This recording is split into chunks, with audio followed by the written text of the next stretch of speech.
بسم اللہ الرحمن الرحیم الحمد للہ رب العالمین والعاقبۃ للمتقین والصلاة والسلام علی سید الانبیاء والمرسلین وعلی آلہ وصحبہ اجمعین، اما بعد۔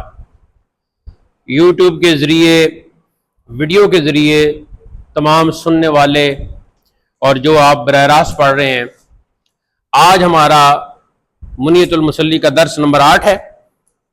درس منیت المصلی وہی طریقہ المادہ، آج تو یہ مارکر بالکل کام نہیں کر رہا، کوئی دوسرا ہے یہاں؟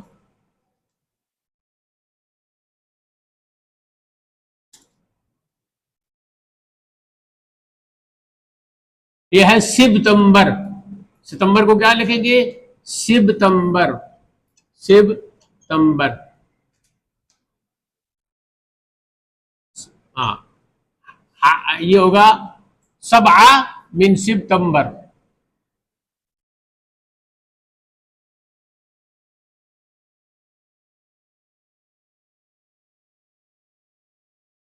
یہ مارکر تو کام نہیں کرے گا۔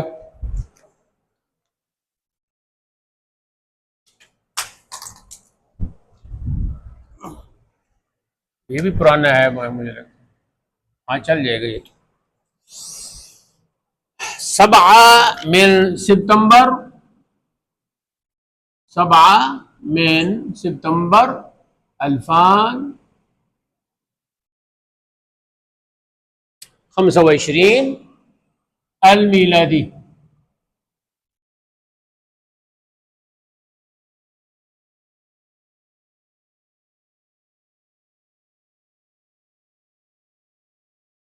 جو آپ طریقہ جدیدہ پڑھ رہے ہو اور جو کتابیں فارسی پڑھ رہے ہو، اس کا اجرا بھی کیا کرو۔ 2 سیٹ بن جایا کرو آپس میں، 2 لڑکے، اور بولا کرو، تب آپ کو بول چال آئے گی اور تب آپ کو فائدہ ہوگا۔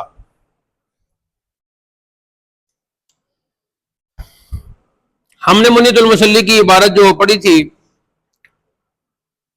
اس کی تشریح ہو رہی تھی، اور ہم پہنچے تھے ان انواع العلوم کثیرۃ، کہ علوم کی بہت ساری قسمیں ہیں۔ پھر آپ کو ضمنی طور پر لکھوایا تھا کہ علوم کی سمجھنے کے لیے ایک تقسیم جو ہے وہ یہ ہے کہ علوم کی 7 قسمیں ہیں، شرعی نقطہ نظر کو سامنے رکھ کے۔ تو یعنی جتنے بھی علوم ہیں، وہ علوم کو انگریزی میں کیا کہتے ہیں؟ سائنسز۔ علوم کو انگریزی میں سائنسز کہتے ہیں۔ تو اس میں کیا ہوگا؟ علم کسبی اور علم لدنی کا تو آپ کو بتا دیا تھا، لکھوا دیا تھا، نہیں لکھوایا تھا؟ اچھا، دیکھیں پہلے یہ ہے کہ علم کی تعریف یہ تھی کہ یہ ایک نور ہے۔ لفظی معنی بتایا تھا، جاننا، ٹو نو، جاننا، دانستن۔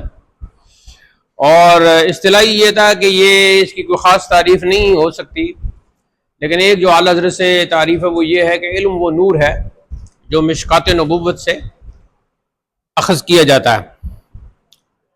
تو پھر یہ ہے کہ انسان ظاہری ذرائع اختیار کر کے، کتاب سامنے رکھ کے، استاد کے سامنے بیٹھ کے کچھ نہ کچھ حاصل کرتا ہے، تو اس علم کو کہا جاتا ہے، یہ جو ہے نا ہماری کتاب کی عبارت، ان انواع العلوم کثیرۃ، کہ علوم کی قسمیں بہت زیادہ ہیں، یعنی there are many kinds of sciences, there are many kinds of sciences. یہ لکھ لو کہ علوم کی بہت ساری قسمیں ہیں۔ اب جو انسان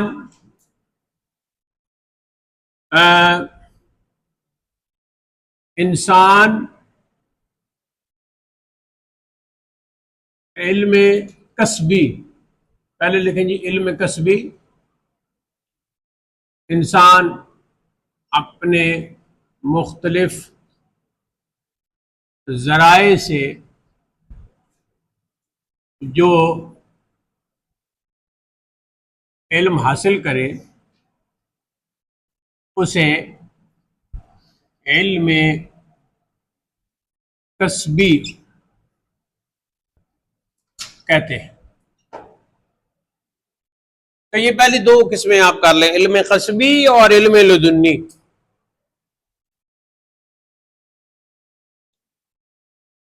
علم کی پہلی دو قسمیں، مارکر کام نہیں کر رہا، اگر ایک ایک مارکر آپ لاؤ نا کلاس والے تو چلتے رہیں گے. آپ کو پتا ہے میں لکھنے کے بغیر میرا کام چلتا ہی نہیں، اور مجبوری یہ ہے کہ آپ کا کام نہیں چلتا اگر میں نہ لکھوں تو.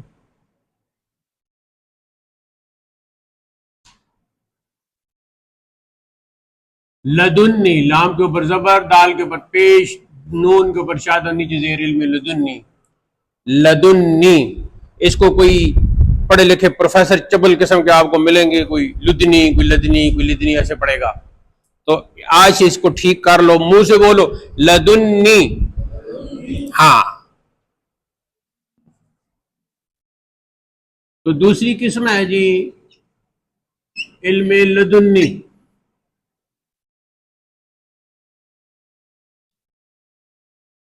اب علم لدنی کیا ہے؟ علم لدنی جو ہے براہ راست جو اللہ تعالی بندے کو علم عطا کرتا ہے، اور اس کی تین صورتیں پھر بن جاتی ہیں.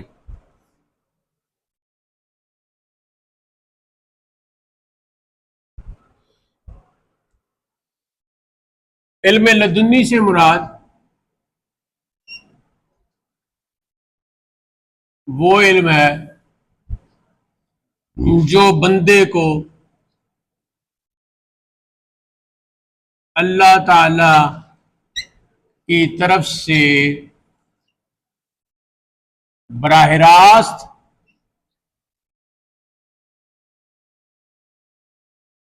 عطا ہو.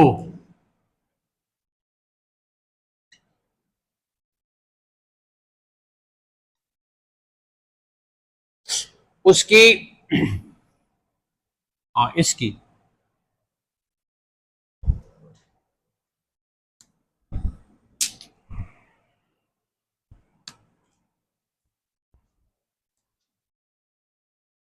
اس کی تین قسمیں ہیں.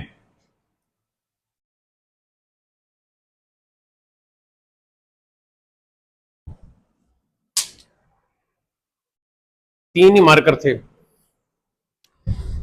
پہلی جو ہے وہ ہے جی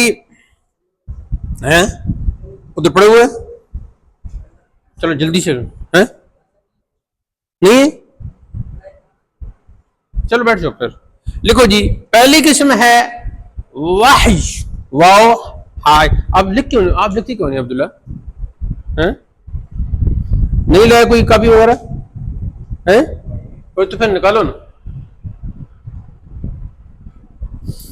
لکھو گے نہیں تو پھر کیسے آپ کو آئے گا؟ نمبر ایک وحی، نمبر دو الہام،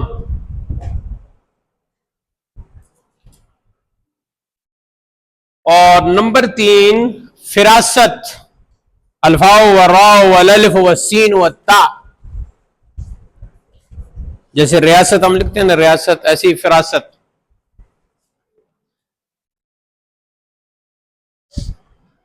تو اللہ تعالیٰ جب بندے کو علم لدنی عطا کرتا ہے تو اس کی تین صورتیں ہیں. یا تو وہ وحی کرتا ہے، اور وحی تو صرف نبی پر ہوتی ہے، ٹھیک ہے، غیر نبی پر وحی نہیں ہوتی. یہ بکواس کرتا تھا مرزا غلام قادیانی، نام تو اس کا غلام احمد تھا، مرزا غلام احمد قادیانی خبیث یک چشم گل کانا. بڑا عرصہ میں اس کی اصل تصویر تلاش کرتا رہا، پھر مجھے مل گئی. ایک آنکھ سے کانا ہے. یہ خبیث پہلے تو مسلمان تھا، بعد میں یہ بھی انگریزوں کافروں کی وجہ سے اس نے نبی ہونے کا استغفر اللہ دعویٰ کیا، اور پاکستان کی قومی اسمبلی میں آج کی جو تاریخ ہے 7 ستمبر کو پاکستان کی قومی اسمبلی میں متفقہ طور پر قادیانیوں کو کافر قرار دیا گیا. یہ بھی لکھ لو، ساتھ اضافی معلومات ہیں بائیں سائڈ پہ لکھ لو. تو 7 ستمبر 1974 قومی اسمبلی میں قادیانیوں کو کافر. تو یہ جو غلام احمد قادیانی خبیث جس نے نبی ہونے کا دعویٰ کیا تھا، جھوٹے شخص نے، ایک آنکھ سے کانا، اس کی میں آپ کو تصویر دکھاؤں گا خبیث کی. تقریباً پچھلے 1 سال میں 100 سے زیادہ مناظرے کیے ہیں میں نے قادیانیوں خبیثوں کے ساتھ. ایک آیا، وہ کہتا ہے میں 10 منٹ میں، وہ ہمیں کہتے ہیں غیر احمدی، خود کو احمدی کہتے ہیں اور ہمیں غیر احمدی کہتا ہے، میں غیر احمدی کو 10 منٹ میں بھگا دیتا ہوں. تو جب میرے ساتھ شروع ہوا تو میں نے 3 منٹ میں بھگا دیا. وہ 10 منٹ میں مجھے بھگانے کے چکر میں تھا، 3 منٹ میں میں نے اس کو بھگا دیا. اس کے بعد 2 ویڈیوز میرے خلاف بنائی جو اس وقت موجود ہیں سوشل میڈیا پر، اور میرے بارے میں کہا کہ یہ دہشت گرد ہے، اور اس کے بال دیکھو، اور اس کا چہرہ دیکھ کے بندے کو ڈر لگ جاتا ہے، اور اس قسم کے پہلے بکواسات کیے.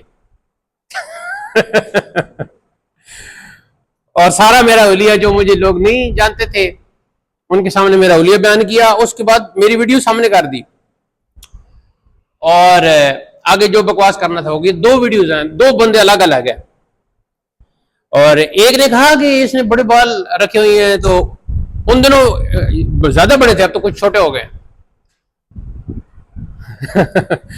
تو کہتا ہے یہ عورتوں کی طرح اس کا روپ ہے، اور ایسے ایسے بکواسات کیے آپ کے استاد کے بارے میں. اور یہ وہ ہے. تو دیکھو جب علم کی بات ہو رہی ہو نا تو وہاں علمی بات کرو. یہ مت کہو اس کے کپڑے ایسے ہیں اور اس کے جوتے ایسے ہیں اور اس کے بال ایسے ہیں اور اس نے جناب یہ کیا وہ کیا. یہ باتیں نہیں کرتے، علمی بات کرتے ہیں.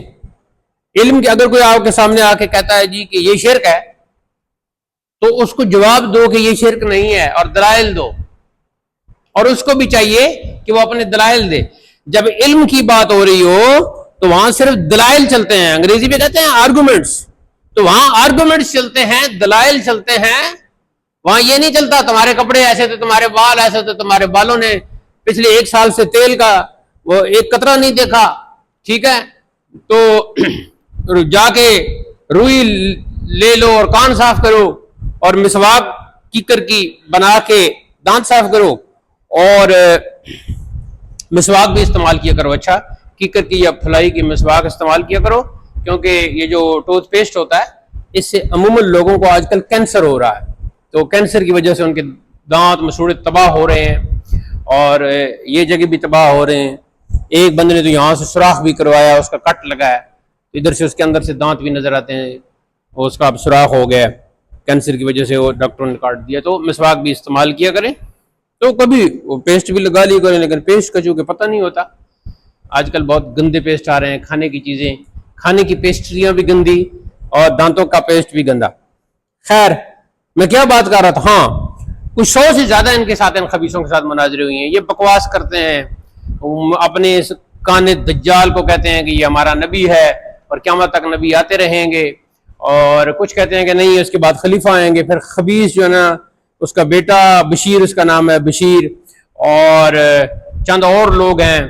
اس وقت جب قومی اسمبلی میں ان کو کافر قرار دیا گیا تھا تو اس وقت ان کا خلیفہ تھا مرزا طاہر، وہ قومی اسمبلی کے اندر موجود تھا. تو اس نے ایک دیوبندی مولوی قاسم نانوتوی کا حوالہ دیا تھا، اس نے بھی ایک بکواس کیا ہے ختم نبوت کے حوالے سے، وہ بعد میں آپ کو سمجھاؤں گا، ہو سکتا ہے عقائد کی کتابوں میں آپ پڑھ لو. تو 7 ستمبر کو ان قادیانیوں کو کافر قرار دیا ہے، اور اس وقت یہ پاکستان کے مخالف ہیں.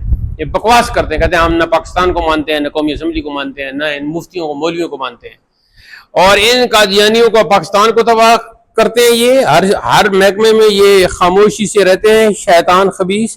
اور دوسرا یہ کرتے ہیں کہ یہ جو علماء ہیں ان کے بہت سخت مخالف ہیں. یہ علماء کی مخالفت کرتے ہیں، علماء کو برا بھلا کہتے ہیں، اور لوگ جتنے بھی عوام میں جو لوگ علماء کے خلاف ہوتے ہیں نا، سمجھ لو ان کے پیچھے قادیانی ہے یہ خبیث، یہ جو ہے لوگوں کو علماء سے بدظن کرتے ہیں۔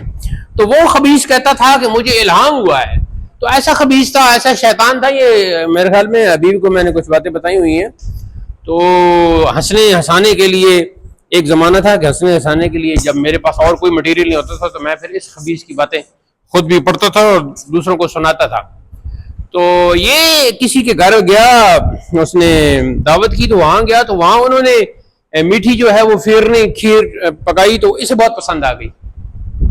تو وہ ایک پیالہ کھا چکا، تو پھر کہنے لگا کہ کوئی باقی ہے؟ تو اس نے میزبان نے کہا کہ جی حضرت میں دیکھتا ہوں کچن میں دیکھتا پڑا، شاید اس میں کوئی ہو۔ تو وہ ادھر دیکھنے گیا تو یہ پیچھے پیچھے چلا گیا کچن میں، کمرے سے اٹھ کر۔ بھائی ایسا بھی کوئی کرتا ہے کسی کے گھر جاؤ اور اس کے کچن تک چلے جاؤ؟ لیکن یہ تو بھائی نبی تھا، تو وہ امتی تھا، اب امتی کی کیا ضرورت کہ نبی کو منع کرتا کہ نبی صاحب آپ کمرے میں بیٹھے بیٹھے ادھر چلے گیا۔ تو ادھر وہ دیگچے میں تھوڑی سی پڑی تھی، تو وہاں سے کھانے شروع کر دیا۔ تو نے کہا میں آپ کو یہ حضرت ڈال دیتا ہوں، ادھر کمرے بیٹھے تھے۔ اس نے کہا نہیں، ابھی مجھے وہی آئی ہے، الہام ہوا ہے کہ یا ایھا النبی باورچی خانے میں ہی رہی ہو۔ یہ کتاب میں لکھا ہوا ہے، کہتے یہ ابھی الہام ہوا، ابھی وہی آئی ہے اور مجھے فرشتہ آ کے، اور فرشتہ ایک اس سے پوچھا گیا کہ فرشتے کا تو نام ہوتا ہے جو وہی لاتا ہے، تو آپ کا اس کا کیا ہوتا ہے؟ کہتا ہے ٹیچی اس فرشتے کا اس نے نام بتایا کہ ٹیچی فرشتہ ابھی آیا تھا اور اس نے مجھے کہا کہ یا ایھا النبی باورچی خانے میں رہی ہو۔ یہ اس قسم کا خبیث شخص تھا۔ اور ایک دفعہ یہ لمبا سا کوٹ پہنتا تھا اور وہ کوٹ پہنے سو جاتا تھا۔ اب چھوٹی سی بھی کوئی، ہم تو قمیض اتار کے سوتے، وہ کوٹ سمیت سو جاتا تھا۔ ایک دفعہ ایسے ہوا کہ وہ سو کے اٹھا تو ساتھ جو پاس بیٹھا ہوا تھا کوئی خلیفہ ٹائپ، اس کا لگا یار دیکھو یہ کیا ہے، مجھے تو بہت زیادہ تکلیف ہو رہی ہے اس جگہ پہ، کیا ہے یہ، دیکھو مجھے بہت زیادہ تکلیف ہو رہی ہے۔ تو اس نے وہ کوٹ وغیرہ قمیض وغیرہ ہٹا کے دیکھا، اس نے کہا یہاں تو کوئی ایسی چیز ظاہری طور پہ نظر تو نہیں آ رہی۔ پھر اس نے ٹٹولا تو ایک اینٹ کا آدھا تقریباً آدھر جو روڑا ہوتا ہے نا، تقریباً آدھا، وہ اس پاکٹ میں تھا۔ تو وہ اس نے باہر نکالا، اس نے کہا کہ یہ تھا جو آپ اس کروٹ پہ لیٹے تو یہ آپ کو چبھ رہا تھا اور یہ تکلیف دے رہا تھا آپ کو۔ تو پھر ہنس کے آپ نے فرمایا اچھا کوٹ بھی نہیں اتارا اور یہ بھی نہیں پتہ چلا کہ کوٹ میں پورا اینٹ کا آدھا روڑا پڑا ہوا ہے اور اس کو نہیں سمجھ آئی، اور ہنس کے کہنے لگا کہ بشیر نے ڈال دیا ہوگا، یعنی بشیر جو بیٹا تھا نا، کہ بشیر نے ڈال دیا ہوگا کوٹ کی جیب میں، بشیر نے ڈال دیا ہوگا کھیلتے کھیلتے۔ تو نبی کو اس وقت ٹیچر نہیں بتایا کہ بشیر یہ حرکتیں کر رہا ہے، اس کو دیکھو تمہارے جو ہے نا یہ پہلو یہ تباہ ہو جائے گا بشیر کی اس حرکت کی وجہ سے، لیکن وہ اس وقت ٹیچر نہیں آیا۔ تو یہ ایسا خبیث تھا۔ تو 7 ستمبر ہمیشہ یاد رکھا کرو، 7 ستمبر 1974 کو ان خبیثوں کو باقاعدہ کافر قرار دیا گیا تھا۔ باقی بھی یہ بہت بکواس کرتے ہیں، میرے ساتھ جو کرتے رہے ہیں ان میں کہتے ہیں کوئی عیسیٰ علیہ السلام نہیں آئیں گے، ہمارا عقیدہ نہیں عیسیٰ علیہ السلام آگا، علم عقائد کی کتابوں میں آپ پڑھیں گے کوئی امام مہدی نہیں آئیں گے، کوئی عیسیٰ علیہ السلام نہیں آئیں گے، کوئی وہ دعوت اللہ جانور نہیں نکلے گا، اور ان سب باتوں کا یہ انکار کرتے ہیں، معراج النبی کا یہ انکار کرتے ہیں، اس قسم کے وہ یہ کہتے ہیں بس عیسیٰ علیہ السلام آئے تھے مر گئے نعوذ باللہ، اور اس قسم کی یہ باتیں کرتے رہتے ہیں۔ اور ان کا ایک اس بشیر نے، اس خبیث نے ایک آگے پیچھے قرآن کے ترجمے سامنے رکھے نا، تو اپنا ایک ترجمہ بھی بنایا تھا اس شیطان نے، یہ وہ اس کی PDF تقسیم بھی کرتے رہتے ہیں، ضرورت اس کا بھی دھیان رکھنا، میں کبھی آپ کو اس کی تصویر دکھاؤں گا۔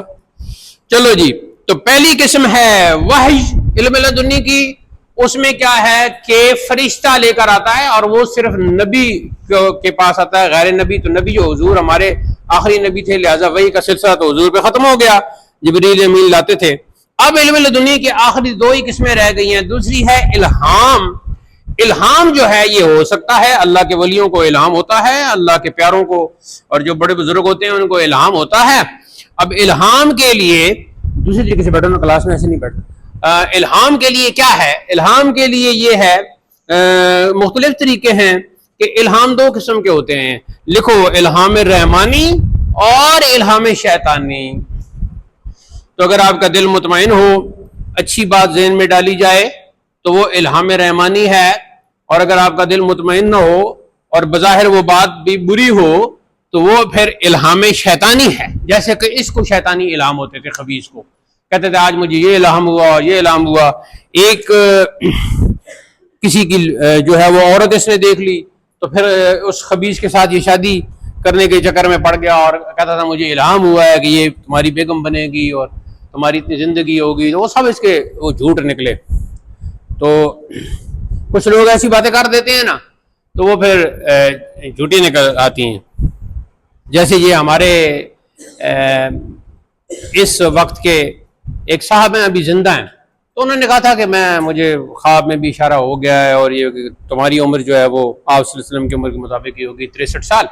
تو پھر 63 سال تک جو تم نے کام کرنے کرو اور پھر تم فوت ہو جاؤ گے. تو ابھی میرے خیال میں اس کے وہ 32-33 سال کی وہ بزرگ ہو گئے ہیں اور ابھی تک فوت نہیں ہوئے. اور جس کو بھی موقع ملتا ہے تو وہ نہیں کہتا کہ آپ نے تو 63 سال کے بعد فوت نہیں ہو جانا تھا ابھی تک آپ زندہ ہیں. اس قسم کے لوگ پھر انہیں کہتے ہیں. تو یہ شیطانی ہوتے ہیں. ٹھیک ہے، کچھ انسان اپنے پاس سے بھی لگا لیتا ہے لیکن الٹے سیدھے اگر خیالات ہیں تو وہ شیطانی الہام ہوگا، وہ رحمانی الہام نہیں ہوگا. تیسری قسم ہے جی فراست. فراست کیا ہے؟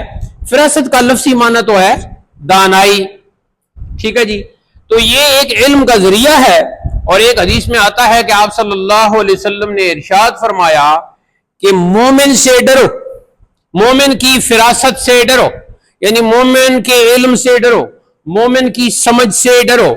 مومن کی فراست کا لفظ آپ نے استعمال کیا کہ مومن کی فراست سے ڈرو کیونکہ وہ اللہ کے نور سے دیکھتا ہے. تو یہاں نور سے مراد کیا ہے؟ یعنی خاص علم، جو خاص علم اللہ تعالی عطا کرتا ہے. تو یہ علم لدنی کی تیسری قسم کیا ہے جی؟ فراست. تو فراست کیا ہے؟ کہ وہ خاص قسم کی رہنمائی ہے، خاص قسم کا علم ہے جو اللہ تعالیٰ بندے کو عطا کر دیتا ہے. اب یہاں سوال پیدا ہوتا ہے کہ وحی کا تو سمجھ آ رہا تھا کہ فرشتہ لے کے آتا ہے، وہ تو سلسلہ ہو گیا ختم. اور الہام کا یہ تھا کہ ڈائریکٹ آپ کے دل میں، آپ کے دماغ میں اللہ تعالیٰ کوئی بات ڈال دیتا ہے، آپ کے دماغ میں وہ بات آ جاتی ہے. آپ سوچ رہے تھے کہ میں یہ کام کیسے کروں، کیسے کروں، کیا کروں، کیسے کروں، کیا کروں، کیسے کروں، کیا کروں کے چکر میں تھے. تو پھر آپ کے ذہن میں ایک بات ڈال دی گئی کہ تم ایسے کرو. ٹھیک ہے. تو یہ تو ہو گیا الہام. اور اس کی دو قسمیں، الہام رحمانی، الہام شیطانی. تو وہ آپ کو بتا دیا ہے کہ اگر اچھا کام ہو اور اچھی سوچ ہو اور اچھا طریقہ ذہن میں ڈالا جائے تو وہ الہام رحمانی ہے، اور برا کام ہو اور طریقہ بھی برا ہی ذہن میں آئے تو پھر وہ الہام شیطانی ہے. اور تیسرا فراست.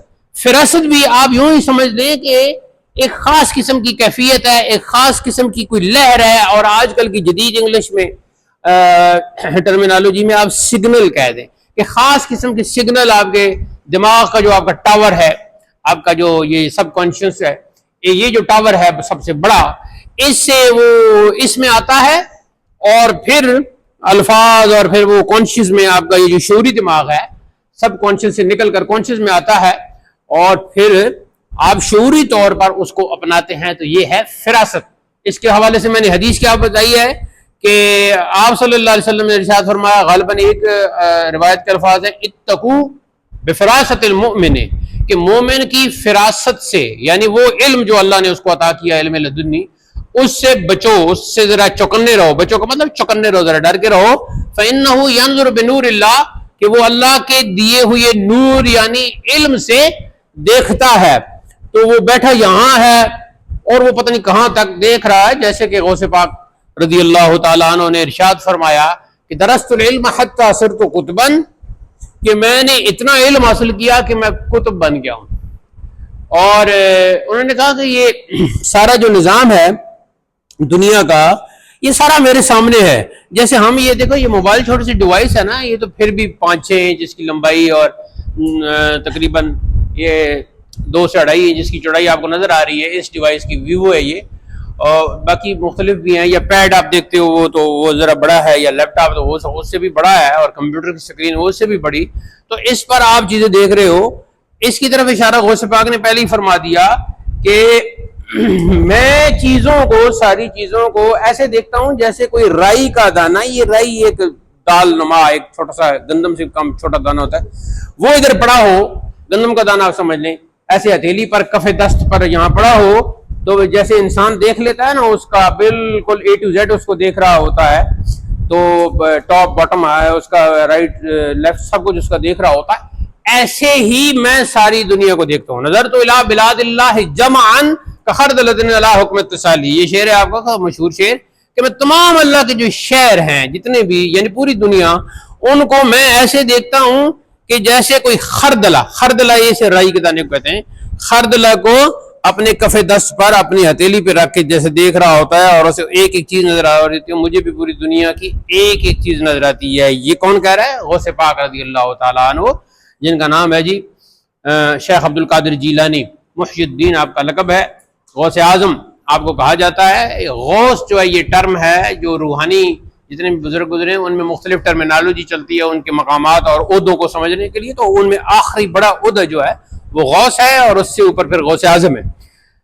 تو یہ تیسرا یہ ہے کہ اللہ تعالیٰ فراست عطا کرتا ہے، علم لدنی فراست کے ذریعے عطا کرتا ہے، اور فراست یہی ہے آپ الہام کی ایک سمجھ لو کہ ایک لائٹ ہے، ایک سگنل ہے جو آپ کو آپ کے دماغ کو آپ تک پہنچتا ہے. اچھا یہ تو ہو گیا. اب شرعی اعتبار سے جیسا کہ میں نے پچھلے درس میں بھی کہا تھا 7 قسمیں بنتی ہیں، تو اب 7 قسموں کے پہلے نام لکھیں جی. شرعی اعتبار سے علوم کی 7 قسمیں ہیں.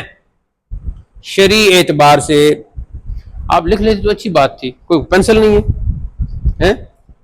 اچھا یہ لکھ رہا، یہ کیا ہوا تھا؟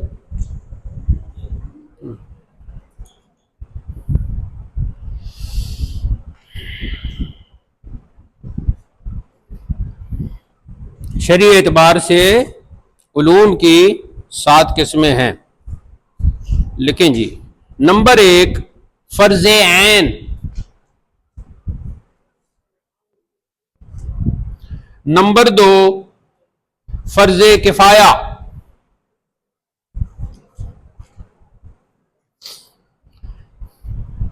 نمبر 3 واجب.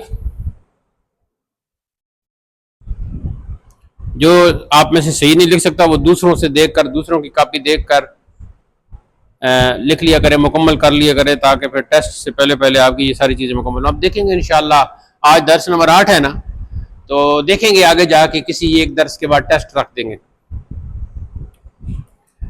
نمبر 4 مندوب.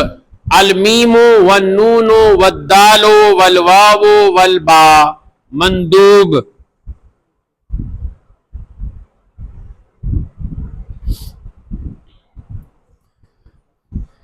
نمبر 5 حرام.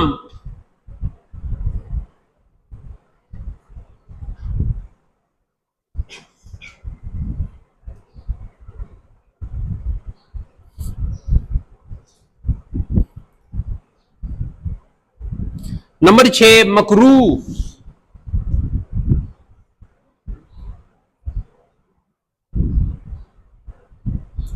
اور نمبر 7 مباح. المیم والباء والالف والحا. ہا ہا حلوہ حلوہ. مباح المیم والباء والالف والحا.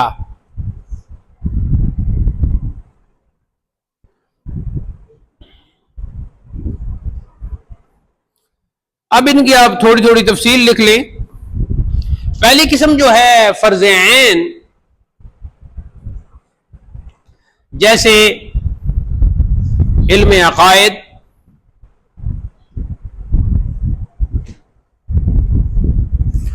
اور اسلام کے بنیادی ارکان کا علم.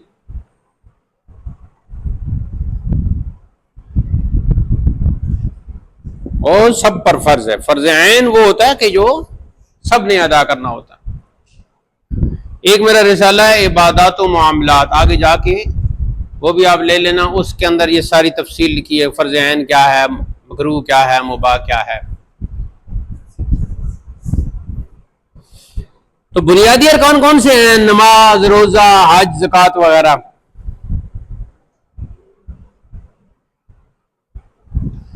اور تمام ضروریات دین کا علم، یعنی عقائد اور بنیادی ارکان اور بنیادی باقی چیزیں جو ہیں انہیں آپ ضروریات دین کہہ لیں، اور تمام ضروریات دین کا علم۔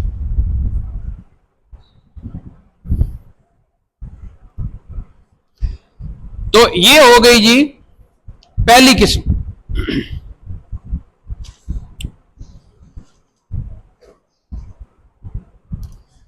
دوسری ہے فرض کفایہ، اس میں بہت سے علوم آتے ہیں۔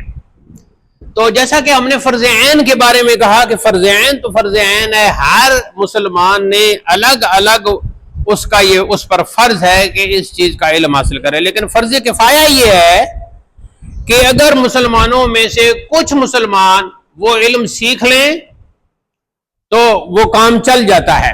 جیسے علم حساب، جسے آج کل ہم ریاضی کہتے ہیں، میتھمیٹکس کہتے ہیں، علم حساب، بریکٹ میں علم ریاضی بھی لکھ لیں۔ اب سارے ریاضی دان بن جائیں تو کوئی ضروری نہیں، سب پر فرض نہیں ہے، لیکن کچھ ریاضی دان ہوں۔ ہاں اتنا حساب کا وہ جو تھوڑا سا ہے نا کہ بھی گھنٹوں میں منٹ کا، وہ تو آپ کو نماز کا ایک چیپٹر بنے گا نا، جیسے یہاں شرط ہے نا، نماز کی ایک شرط ہے وقت کا پتہ ہونا، تو وہ تو اتنا علم حساب تو وہ آ جائے گا، وہ فرض عین میں آ جائے گا، بولا کہ وہ منیت المصلی میں ہم آگے جا کے پڑھیں گے نماز کے اوقات۔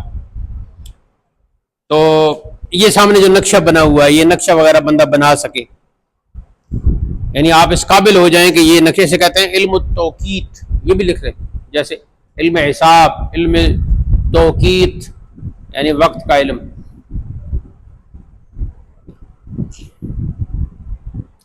اس کے بعد لکھیں جی علم لغت، زبان کا علم، آپ کو پتا ہو زبان کیا ہے، زبان کیسے بولی جاتی ہے، لفظ کیا ہوتے ہیں، ان کے معنی کیا ہوتے ہیں، یہ سارا ہے علم لغت۔ آگے ہے جی علم طب، جسے عوامی زبان میں حکمت کہا جاتا ہے۔ علم طب یعنی جسے طبیب بنتا ہے، عوامی زبان میں جسے حکیم کہتے ہیں، ڈاکٹر، میڈیکل۔ علم طب کو انگریزی میں لکھ لیں میڈیکل۔ میڈیکل میں بھی پھر آگے کس میں بنا دیے، ایک علم میڈیکل رکھ دیا، اس کو میڈیکل کہتے ہیں کہ جس میں آپ پوری باڈی کا، انسانی باڈی کا اور باقی باڈیز کا مطالعہ کر رہے ہیں، لیکن ایک میڈیسن کا علیحدہ آج کل رکھ دیا ہے، بی فارمیسی کو اسے کہتے ہیں۔ تو اس میں میڈیسن کو پڑھا جاتا ہے کہ کون سی بوٹی سے کون سی دوا بنتی ہے، اس کے کتنے قطرے اور یہ اور وہ، یہ ساری چیزیں۔ اور اس کے بعد ہے جی علم قرات۔ علم قرات جو مشہور قراتیں ہیں اور جو غیر مشہور قراتیں ہیں، انہیں کہا جاتا ہے 17 7 مشہور قراتیں، کچھ شاذ قراتیں۔ تو قاری بننا، باقاعدہ ایک ایک قرات کا علم حاصل کرنا، یہ بھی فرض کفایہ ہے۔ آگے ہے جی علم بلاغت، اس کے اندر پھر 3 علم ہے، علم معانی، علم بیان اور ساتھ ہی اٹیچ ہے علم بدیع۔ تو اس میں مہارت حاصل کرنا یہ بھی فرض کفایہ ہے، پتہ ہونا چاہیے یہ تشبیہ ہے، یہ استعارہ ہے، یہاں اللہ نے تشبیہ استعمال کی ہے، یہاں اللہ نے استعارہ استعمال کیا ہے، ٹھیک ہے۔ اب تشبیہات اور استعارات قرآن پاک میں، کنایات بہت موجود ہے نا، آپ جب پڑھیں گے مختصر المعانی اور المطول، یہ بلاغت کی کتابیں آپ پڑھیں گے تو آپ کو پتہ چلے گا قرآن اور حدیث کا کیا انداز ہے علم بلاغت میں، تو وہ پتہ ہونا چاہیے۔ اب اگر کسی کو وہ کہتا ہے کھوتے، تو اب وہ اس سے آگے سے لڑائی شروع کر دے یا یہ کہنا شروع کر دے کہ میری تو 2 ٹانگیں ہیں، تو کھوتے کی 4 ہوتی ہیں اور اس کے اس طرح کے کان ہوتے ہیں، اور یہ آگے سے وہ کہنا شروع کر دے گا تو وہ غلط کہے گا۔ آپ علم بلاغت کی روشنی میں کہو گے کہ جو کھوتا کہا جاتا ہے انسان کو، تو وہ باڈی کے اعتبار سے نہیں کہا جاتا، وہ سوچ کے اعتبار سے کہا جاتا ہے۔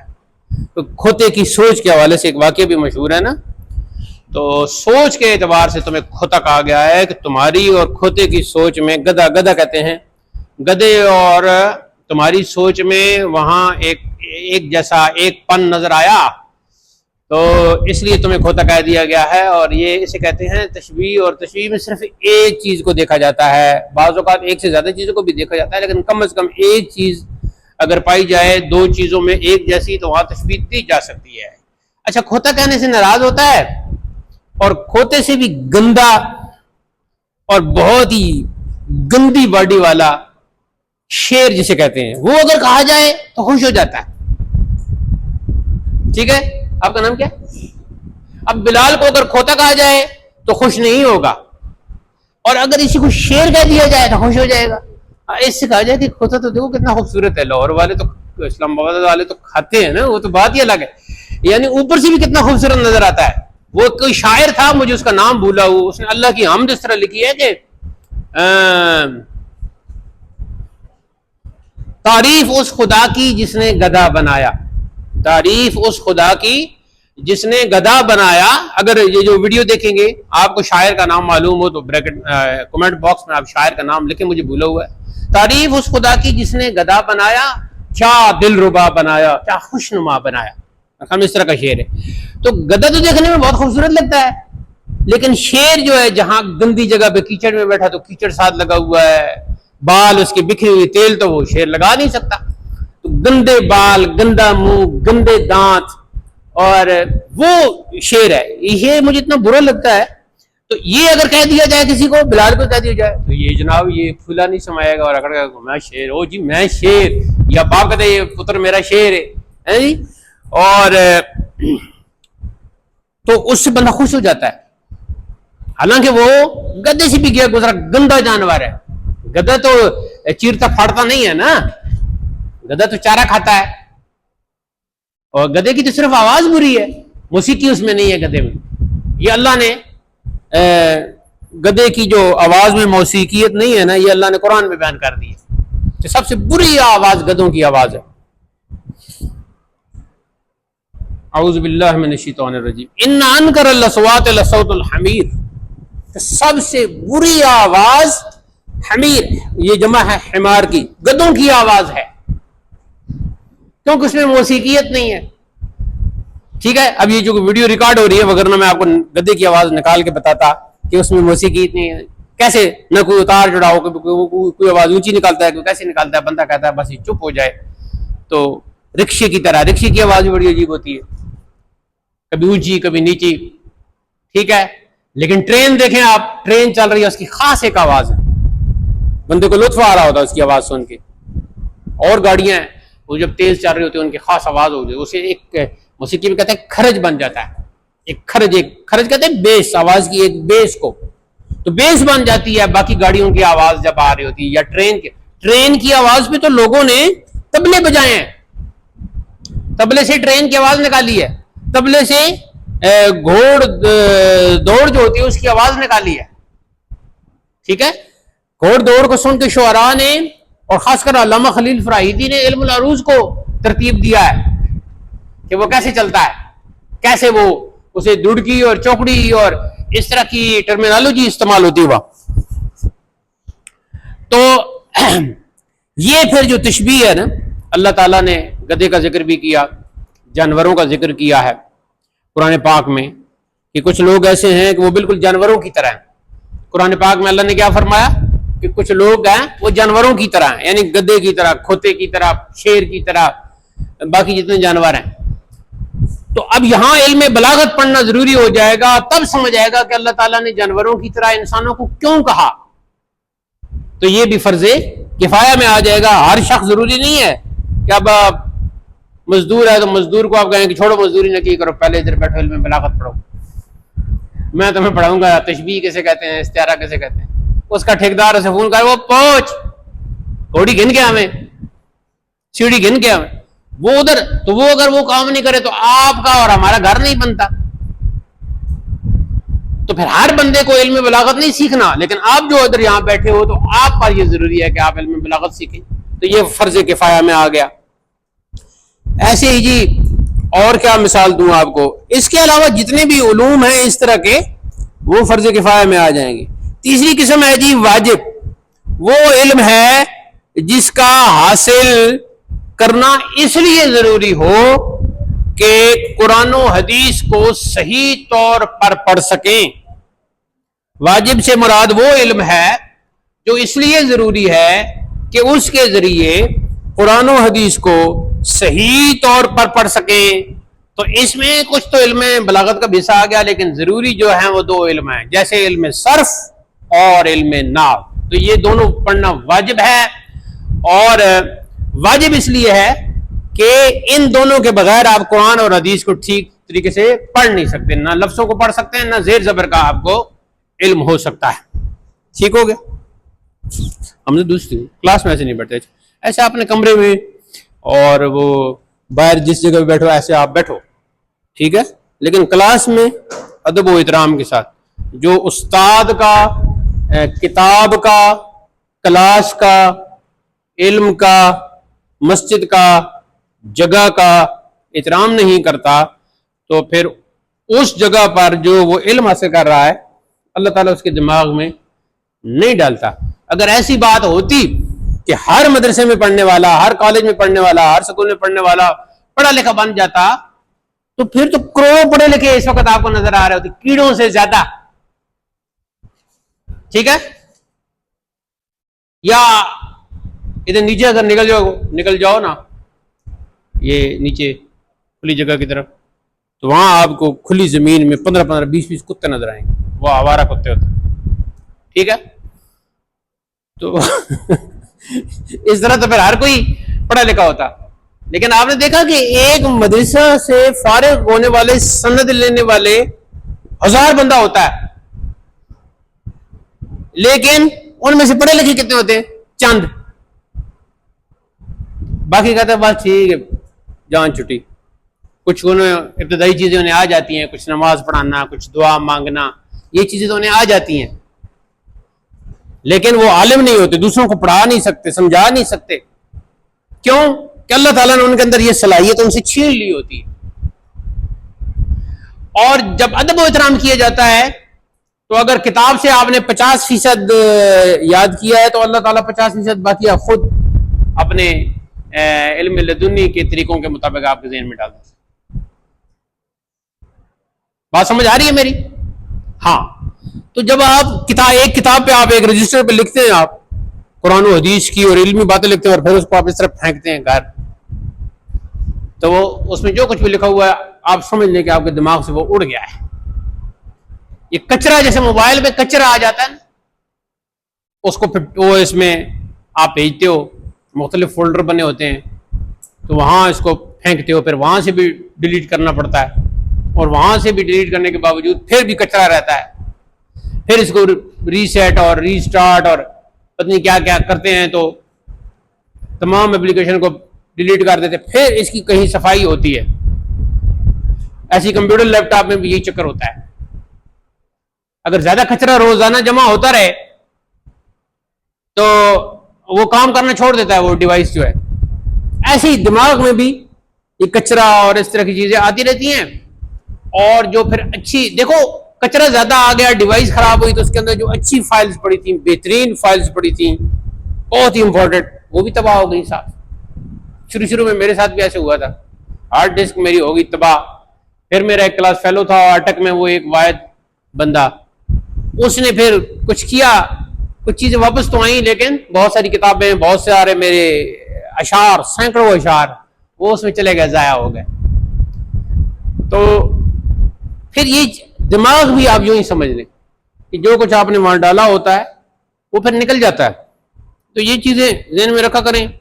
شیطان جو ہے وہ اس طالب علم سے خوش نہیں ہوتا جو آپ پڑھے لکھے، یاد کرے، سمجھنے کی کوشش کرے دوسروں کو. کبھی انسان اپنے دوسرے کلاس فیلو کہتا ہے کہ ذرا آپس میں بات چیت کرتے ہیں، طریقہ جدیدہ کی مشق کرتے ہیں. تم کہو کیف الحال، میں کہوں گا الحمدللہ، پھر میں تم سے پوچھوں گا کیف حالوں کا، پھر تم کہنا الحمدللہ انا بخیر. مسمو کا، تمہارا نام کیا ہے؟ پھر تم کہے اسمی شینچی، میرا نام شینچی ہے. اچھا، تو اس طرح کی اجرا کا تو شیطان درمیان میں آ جائے گا. وہ کہے گا اس طرح اگر انہوں نے تکرار شروع کر دی اور آپس میں انہوں نے بولنا شروع کر دیا تو یہ تو عربی دان بن جائیں گے، ان کو روکو. درمیان میں کوئی نہ کچھ، وہ کام تھا، میں نے جانا ہے، میں نے کھیلنے جانا ہے، میں نے گراؤنڈ میں جانا ہے، میں نے فلاں جگہ جانا ہے، اٹھ کے وہ چلا جائے گا. تو شیطان درمیان میں کامیاب ہو جاتا ہے. دیکھو شیطان جو ہے نا وہ آپ کو آپ کے اس رستے سے ہٹائے گا جس رستے پر چلنے سے آپ کو حقیقی فائدہ ہو رہا ہو. ٹھیک ہے, شیطان کو پتا ہے, آپ سے زیادہ پتا ہے اس کو حقیقی فائدہ کہاں ہو رہا ہے. ٹھیک ہے, اب آپ وضو کریں گے نا تو وضو کرنے کے بعد تو وہ آپ کا دشمن ہو جائے گا. وہ کہتا ہے یہ وضو کر کے اور بڑا پاک صاف ہونے کی کوشش کر رہا ہے, تو وہ آپ کو دوسری طرف وہ کرے گا. اچھا, آپ نے پکا ارادہ کر لیا کہ ابھی اذان ہونے والی ہے, میں نماز ادا کروں گا. اذان ادھر سے شروع ہوگی, آپ ارادہ تو آپ نے یہ کہ ہوا کہ میں نماز کے لیے جا رہا ہوں, وہ اذان کے دوران آپ سے باتیں کروانا شروع کر دے, کسی کی کال آ جائے گی, آپ وہ سے باتیں, وہ میں یہ ہے وہ اس طرح کی, اور وہاں اذان کے آداب نکل جائیں گے. وہاں اللہ کی اذان ہو رہی ہے, سب سے بڑا اللہ ہے, اللہ کہہ رہا ہے میں سب سے بڑا ہوں, آؤ میری طرف حی علی الصلاۃ, اور ہم نے کسی اللہ کے ایک عام سے بندے سے وہ جو ہے نا فون پہ باتیں کر رہے ہیں. یہ شیطان کی چال ہوتی ہے. وہ اس وقت وہ موبائل ہاتھ میں فلاں میسج کرو فلاں, ٹھیک ہے, اور بندے کو پتہ نہیں چلتا, بندہ کہتے چلو ابھی اذان ہو رہی ہے, میں اس دوران دیکھ لیتا ہوں میسج, کر لیتا ہوں میسج. لیکن یہ شیطان کی چال ہے کہ اس کو میں نے اذان کی جو آداب ہیں وہ بالکل اس کو میں نے نہیں کرنے دینے, اس کو میں لگاتا ہوں اس موبائل پہ. اور دیکھیں یہ موبائل اور خاص کر یہ فیس بک سے پہلے فیس بک پر میں بڑی چیزیں کرتا تھا, لیکن پھر میں نے ایک سے وہ چھوڑ دیا. اس کی وجہ یہ ہے کہ جتنا آپ فیس بک پر اور اس قسم کے اپلیکیشن پر جاؤ گے تو آپ کا دماغ جو ہے نا وہ چکرائے گا, آپ کے دماغ میں کچھ اور ہے. ابھی آپ نے کہا کہ ہم نے یہ علوم کی قسمیں 7 قسمیں ہیں, ان کو ہم نے زبانی یاد کرنا ہے. آپ اس چکر میں تھے, فیس بک پہ آپ نے دیکھا یا کسی اور اپلیکیشن پہ دیکھا, وہاں کوئی اور ہی خبر آئی ہوئی تھی, آپ اس میں گم ہو گئے, سارا دماغ آپ کو ادھر چلا گیا, سارا آپ نے یہ کام چھوڑ کے ادھر لگ گئے. خاص کر اگر کوئی آج کل یہ جو بکواس کرتے ہیں وہ جی میلاد النبی منانا جائز نہیں, یہ ہے وہ ہے, آپ اس کے پیچھے پڑ جائیں گے. حالانکہ وہ تو شیطان ہے, وہ تو شیطان آیا ہے آپ کو اصلی. آپ نے کام کیا کرنا تھا, درود اور سلام پڑھنا تھا, درود پڑھنا تھا, نعت پڑھنا تھا, جلوس میں شریک ہونا تھا, کام تو آپ نے یہ کرنا تھا. لیکن شیطان نے کس کام پہ لگا دیا کہ یہ سنو یہ کہہ رہے ہیں ناجائز ہے, یہ ہے وہ, شیطان نے ادھر لگا دیا. ٹھیک ہے, حالانکہ اس کا تو آسان سا جواب ہے کہ جو کہتا ہے کہ ناجائز ہے وہ خود ناجائز ہے, وہ خود ناجائز ہے. خود اپنے بارے میں کوئی شخص بھی اپنے بارے میں بالکل اتھارٹی نہیں ہے وہ کہے کہ میں فلاں کا بیٹا ہوں تو فلاں کا پوتا ہوں. ٹھیک ہے, خاندان والے بتاتے ہیں, کچھ ایک دو کا تو بندے کو پتا ہوتا ہے کہ یہ میرا باپ ہے اور یہ میرا, لیکن حقیقت میں بہت کم انسان کو پتا ہوتا ہے میں کون سی نسل ہوں, کہاں سے آ رہا ہوں. یہاں ہمارے آنکھوں کے سامنے موچی یہاں رہتے ہیں, اپنے آپ کو چودھری کہلواتے ہیں, مسلی رہتے ہیں, اپنے آپ کو جناب راجہ اور پتنی کیا کیا کہلواتے ہیں. میری آنکھوں کے سامنے پیدا ہوئے بڑے ہوئے تو وہ ایسے کہتے ہیں, ان کے بارے میں تو ہم بھی جانتے ہیں. تو یہ بہت کم پتہ ہوتا ہے. تو شیطان آپ کو اصلی کام سے ہٹا کر ہر اس اصلی کام سے ہٹائے گا جس سے آپ کا فائدہ ہو. ٹھیک ہے, اگر رات 10 بجے تک سو جانا چاہیے, رات 10 بجے تک سو جانا چاہیے. اگر 10 بجے کے بعد شیطان آپ کے ذہن میں آتا ہے کہ میں ذرا موبائل دیکھوں, اور موبائل دیکھنا شروع کرتے, سمجھ لیں کہ آپ کا فائدہ کس میں ہونا تھا 10 بجے سو جانے میں. شیطان نے کہاں لگا دیا آپ کو, اس نے کہا اٹھاؤ موبائل دیکھو, مختلف چیزیں دیکھو. تو شیطان نے آپ کا جو فائدہ ہو رہا تھا نا نیند سے, اگر آپ 10 بجے سو جاؤ اور سب بالکل آپ سحری کے وقت, نماز فجر کے وقت, تہجد کے وقت بالکل بیدار ہو جاؤ گے, بڑے اچھے انداز سے, آپ کی باڈی میں کوئی پین نہیں ہوگا, کوئی درد نہیں ہوگا, کوئی تکلیف نہیں ہوگی, کوئی تھکاوٹ نہیں ہوگی, بڑی آرام سے اٹھو گے, نیند آپ کی پوری ہو جائے گی. لیکن تو پھر اس کے بعد آپ تہجد نہیں تو کم از کم صبح کی نماز بڑی آسانی سے آپ پڑھ سکتے ہو, اس کے بعد قرآن مجید کی تلاوت کر سکتے ہو. تو یہ شیطان کو پسند نہیں, اس میں آپ کا حقیقی فائدہ ہے. تو وہ آپ کو 10 بجے کے بجائے سونے کے بجائے آپ کو لگا دے گا موبائل دیکھو جناب, 11 ہو گئے پھر کوئی اور چیز دکھا دے گا, 12 بجے تک دیکھو جناب, 12 ہو گئے پھر 1 بجے تک دیکھو. ایسے کرتے کرتے جب کوئی سحری کا وقت ہوگا تو وہ آپ کے ذہن میں پھر یہ ڈالنا شروع کرتا ہے سین آرام کر چلے. تو اب کیا ہے کہ اس میں پھر کیا ہوگا, اس میں صبح کی نماز بھی رہ جائے گی. ٹھیک ہے. اچھا, شیطان بڑے خوبصورت طریقے سے بعض لوگوں کو جو ہے نا, وہ آپ نے دیکھا ہوگا کہ بعض محفلیں رات 11 کے بعد 12 بجے 1 بجے شروع کرتے ہیں, وہ بھی شیطانی کام ہے. ظاہری طور پر محفل نعت کا نام دے دیا, لیکن حقیقی طور پر وہ سونے کا وقت, آرام کرنے کا وقت, اور اس وقت جناب لگا دیا آہوں پہ. تو شیطان آپ کو ہر اس چیز سے روکے گا جس سے آپ کا حقیقی فائدہ ہو، اور یہ آپ کو نہیں، شیطان کو پتا ہے کہ اس کام سے اس کا حقیقی فائدہ ہوگا، وہ آپ سے زیادہ جانتا ہے۔ ایک حدیث میں آتا ہے کہ جیسے آپ کی باڈی میں خون کی جو گردش ہو رہی ہے، دیکھو خون کی گردش جو ہے نا، یہ دیکھو اتنے سیکنڈ کے بھی اتنے حصے کے لیے رکے نا خون کی گردش باڈی، تو ایسے ہو جاتا ہے بندہ، یعنی وہ ایک سیکنڈ سے بھی کم، آدھا سیکنڈ سمجھ لیں رکے تو ایسے ہو جاتا ہے بندہ۔ تو آپ صلی اللہ علیہ وسلم نے فرمایا کہ شیطان تمہاری باڈی میں اس طرح تصرف کرتا ہے مجرد دم، جس طرح تمہارا خون جو ہے وہ جاری ہوتا ہے تمہارے جسم میں۔ تو واجب میں آ گیا جی جیسے علم صرف اور علم نحو، تو ان کا حاصل کرنا واجب ہو گیا۔ چوتھی قسم ہے مندوب، وہ علم جس کا حاصل کرنا شرعی طور پر مندوب اور مستحب ہو۔ تو مستحب کا مطلب ہے پسندیدہ، تو مندوب کا مطلب یہی کر لیں آپ، مستحب کا ہم معنی ہی ہے پسندیدہ، یہ ندب سے نکلا ندب، اور مستحب جو ہے اس کا مترادف ہے۔ جیسے علم فقہ میں مہارت حاصل کرنا اور مفتی تک بن جانا، علم افتاء، علم فقہ میں اتنی مہارت حاصل کرنا کہ مفتی بن جانا۔ تو یہ جو علم فقہ کی مہارت ہے، ایک تو ضروری علم ہے، علم فقہ ہے نا، نماز روزہ وہ تو آپ نے حاصل کرنا ہے، لیکن اس میں بہت ماہر ہو جاتے ہیں، صرف علم فقہ پر ہی کئی سال لگا دیتے ہیں، تو یہ کیا ہے؟ چوتھی قسم میں آئے گا مندوب۔ انشاءاللہ اگلے درس میں ہم پانچویں قسم سے اپنے درس کا آغاز کریں گے۔ آخر میں ایک دفعہ پھر وہ عبارت پڑھ لیں تاکہ وہ برکت بھی حاصل ہو جائے۔ بسم اللہ الرحمن الرحیم،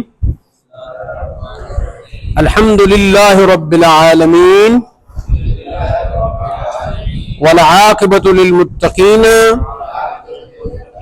والصلاة والسلام علی رسولہ محمد وآلہ واصحابہ اجمعین۔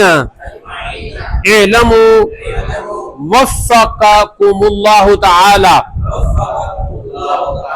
وإیانا ان انواع العلوم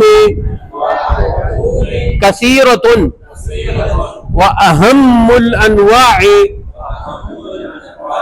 بالتحصیل مسائل الصلاة، فلما رأيت رغبة للمقتبسين في تحصيلها التقطت ما كثر وقوعه وما لا بد لهم منه من مصنفات المتقدمين ومن مختارات المتأخرين،